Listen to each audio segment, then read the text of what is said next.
স্বাধীনতার ৮০তম বর্ষে দেশপ্রেমের আবেগে সামিল হলো বাঁকুড়ার তালডাংরা ব্লকের লদ্দা গ্রাম। 15ই আগস্ট স্বাধীনতা দিবস উপলক্ষে লদ্দা গ্রামে যথাযোগ্য মর্যাদায় উত্তোলন করা হয় জাতীয় পতাকা।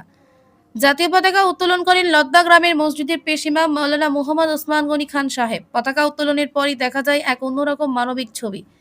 এলাকার বিশিষ্ট সমাজসেবী শেখ বাপি ছোট ছোট শিশুদের হাতে তুলে দেন জাতীয় পতাকা এবং শিক্ষা সামগ্রী।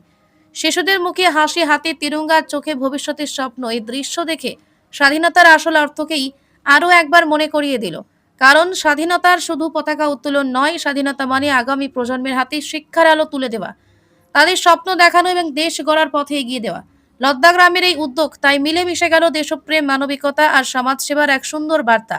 আজকের শিশুরাই আগামী দিনের ভারত, তাদের হাতে গড়ে তুলবে নতুন দেশ। স্বাধীনতার এই পবিত্র দিনে লদ্দা থেকে যেমন একটাই বার্তা, দেশকে ভালোবাসুন, মানুষকে ভালোবাসুন আর শিক্ষার আলোয় আলোকিত করুন আগামী প্রজন্মকে। বন্দে মাতরম, বন্দে মাতরম। শিক্ষা জাতির মেরুদণ্ড। শৈশব থেকে গড়ে উঠুক বই পড়ার অভ্যাস, প্রকৃত শিক্ষায় শিক্ষিত হয়ে উঠুক আগামী প্রজন্ম। এই লক্ষ্য নিয়ে আজকে 15 আগস্ট আমি কচি কাচাদের হাতে বর্ণ পরিচয়, স্লেট, পেন্সিল ও জাতীয় পতাকা তুলে দিচ্ছি। নমস্কার।